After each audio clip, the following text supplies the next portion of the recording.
Alright guys, it is January the 28th, the year of our Lord 2025.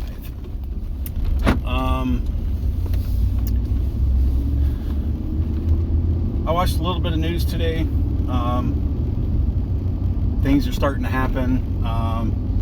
The roundup of illegal immigrants are happening. A lot of stuff is going on. Apparently the drones that we were seeing in December and January was U.S. drones looking for certain things, and some citizens got involved in it and was flying drones overhead as well. So it was a little bit of everything, but I don't think that's the entire truth. I think there's going to be more coming out later, so just pay attention to what's going on in the news, and I'm pretty sure you'll figure a lot of stuff out. But I don't think the whole truth is coming out yet. Some of it is, some of it's not. So just keep going with it. You'll get there. Some people are good at reading between lines. Some people are not. So if you're not, don't feel bad. If you are, you're ahead of the curve. Not a big deal. So as far as all that stuff goes, there is progress making. It's probably going to be March, April before we start really seeing a big change, just so you guys know.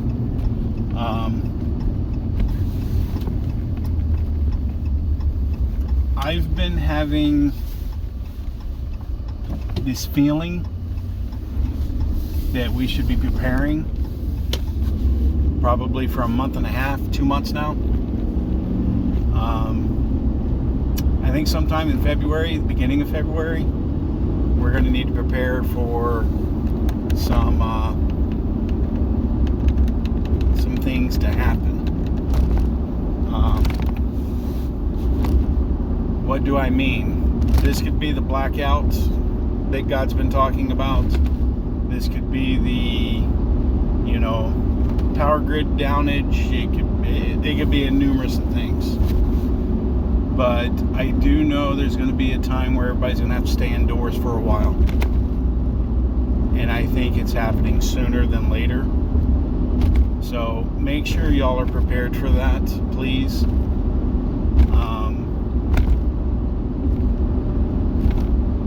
I don't think we have much more time before that happens.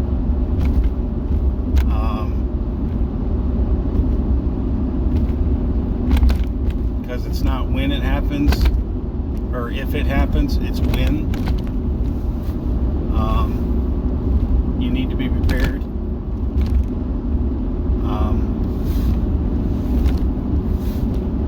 So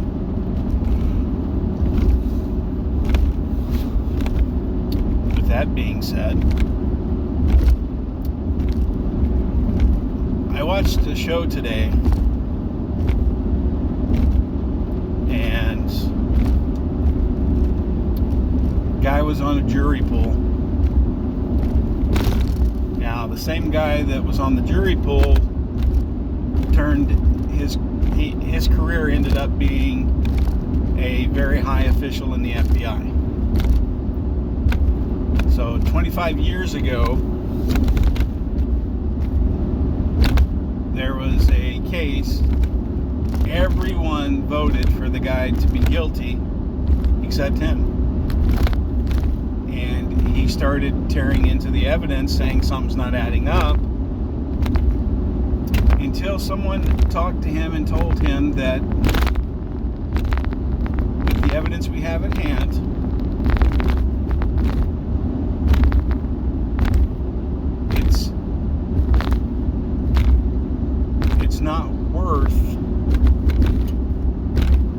losing sleep over, even if he was innocent. So they all convicted the guy. For 25 years he spent in prison. And come to find out, he was innocent of those crimes. The DA withheld evidence that would have exonerated him for a climb up the corporate ladder. So,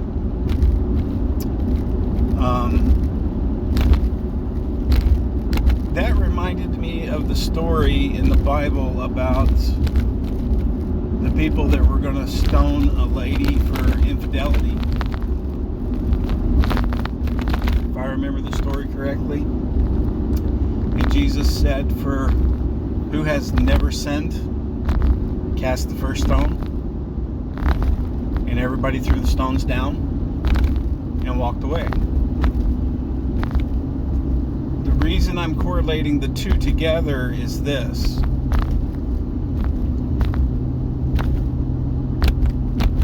You have to have faith in God. Let me rephrase this. Sorry for screwing that up. If you have faith in the system can still be wrong. If you have faith in God, you can never be wrong. How can I make that claim? Real simple. The system is based around men that lie, connive, cheat, steal, rob, and murder to get where they want to go.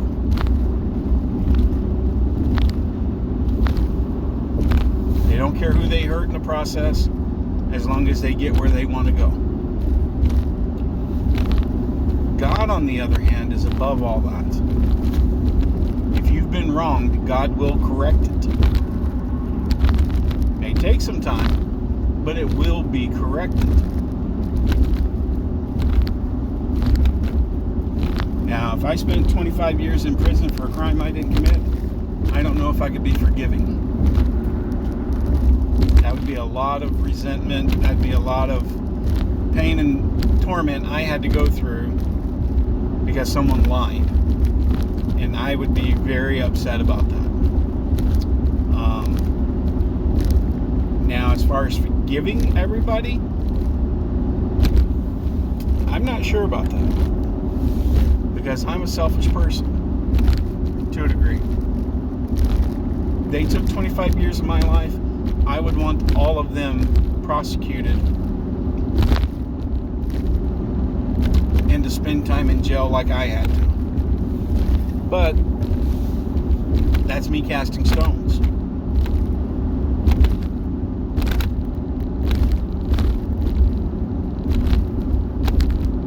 And we should not be wanting to cast stones like that. Yes, it sucks to have injustice done to you. But in the end, God has the final say-so. God will have vengeance on you, for you.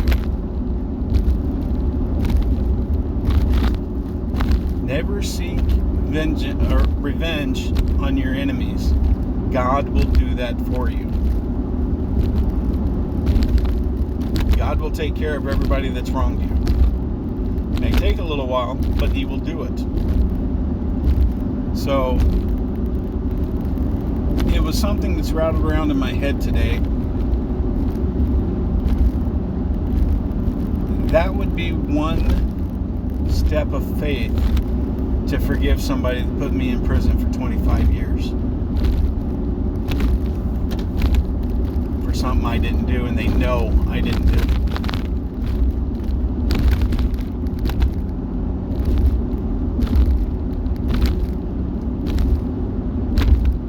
So I just thought I'd share that. And this is how my mind works. Now, I might be wrong. I might be.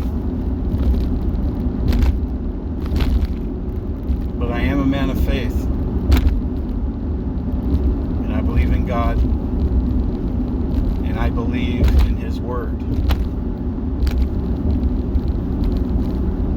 If we can set aside a heinous act like that and forgive that person,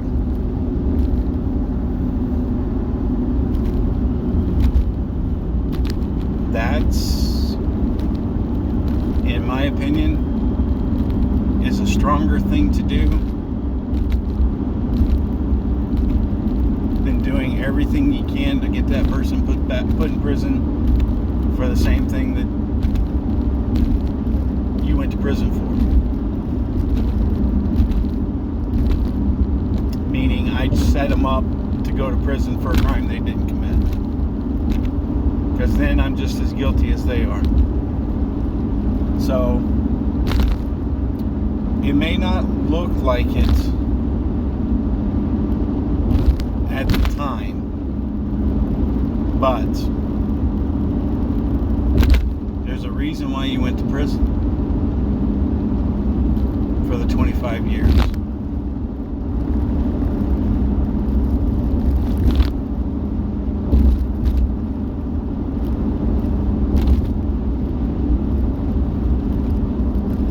God maybe had you in there so you could change somebody's life for the better.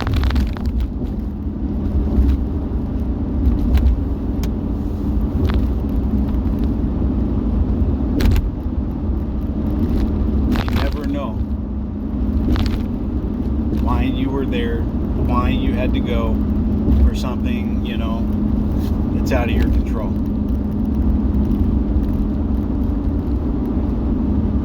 So, I think this message is really meant for the people in power, cops, attorneys, judges.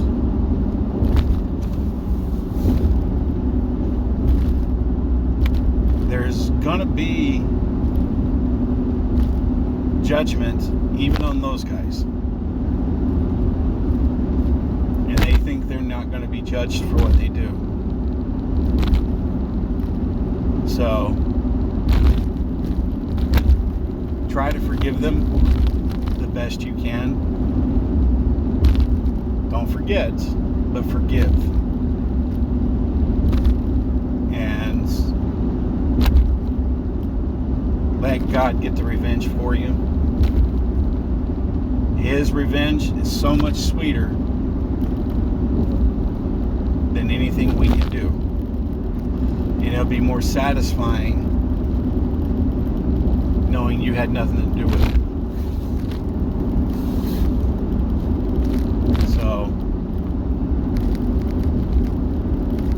that's what this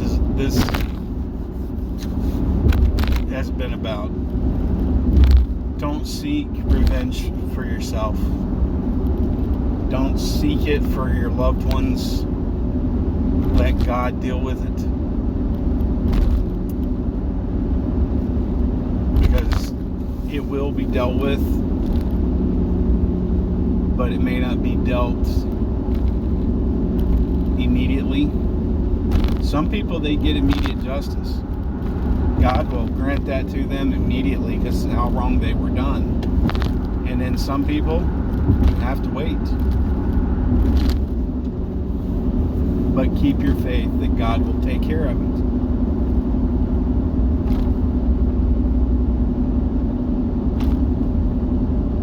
But we need to understand that there is changes coming. There's a lot of people in power that think there's nothing's going to change. There is big changes coming. And it's God's changes. God is making these changes, not man. So, there's a lot of talk about what these changes are going to be. All I can say is by the end, we are not going to know. The way we've been living is going to be seem like a nightmare compared to what we're going to go into. So, no matter what somebody's done to you, ask God to give it to God and let God take care of it. Don't take care of it yourself. Don't just leave it in God's hands. That's what I'm going to tell you.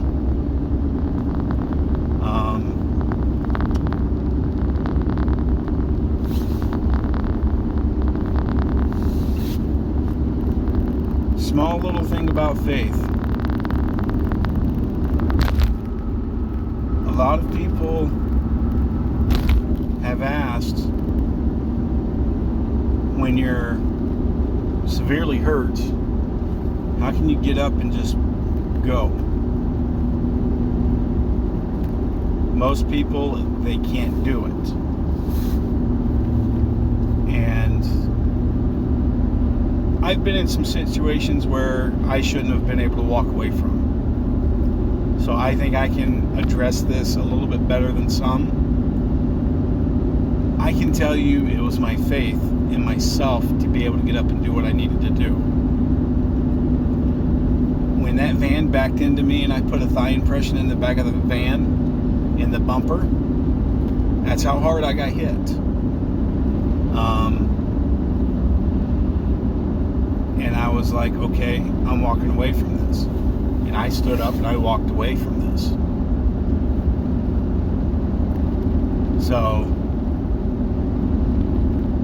that's how that worked for me. I had faith in myself. Now, a lot of people can't have that kind of faith in themselves.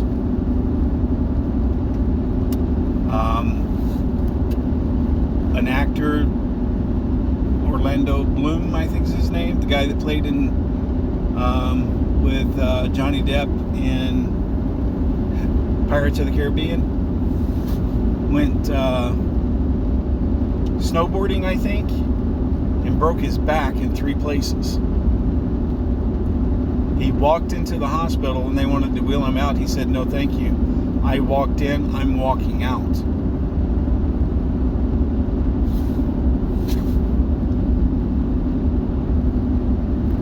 And that's how it works. You have to have faith in yourself to be able to just get up and do what you need to do. It may be hard, it may hurt like hell, but having that faith can carry you a long way, to where if you didn't have any faith, you would have stopped a long time ago. So keep your faith up. And like I said the other day, do whatever you got to do to relax from time to time.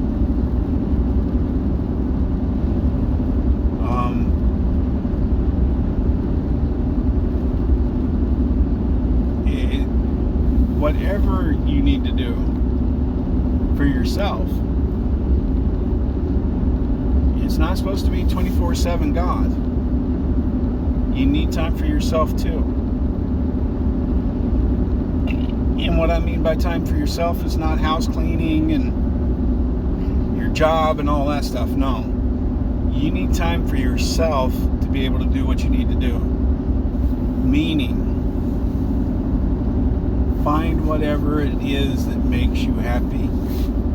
Whatever hobby it is, whatever game it is, whatever it is you do, card playing, playing chess, checkers, whatever it is that makes you happy, go do it. It's not a sin to be happy. And a lot of people are portraying it as a sin.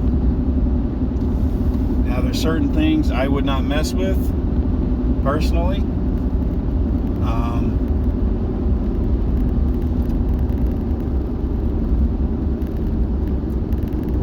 and one of those is Ouija boards and stuff like that. Those are not games and toys. They're in the toy aisle. They are there, but they're not toys. I would not be playing around with those things at all. I wouldn't. If I had kids, they wouldn't be allowed in the house. The Ouija board's not the kids. The Ouija boards would not be allowed in the house. Kids, obviously, are going to stay in the house. Just want to make sure I was clear on that.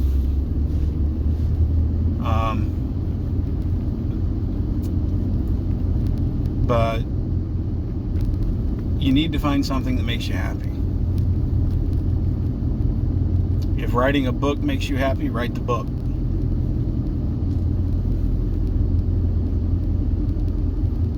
If writing poetry makes you happy, write poetry. But set aside time for everything.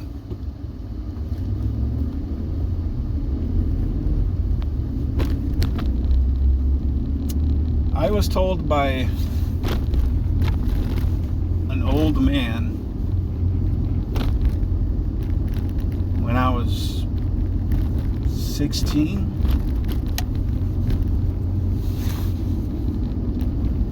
Men who do not set time aside for things cannot set time for anything. You will never be on time. You'll never be, you'll always be late. And you'll never know where you're going. If you cannot set time aside to do things. When you set time aside, you will always be early. You will always know what time it is. And you will always be able to finish what you start. And I never understood what that really meant until I was in my early 30s. I thought it was just rambling of an old man. But it has meaning. You just got to understand the meaning. You got to understand what it's telling you. And the best thing in the world to do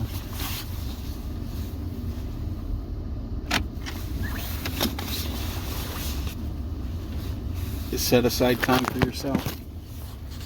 You can accomplish a lot of things by doing that. So, alright guys, be safe. God loves you. God bless you. And remember to pray.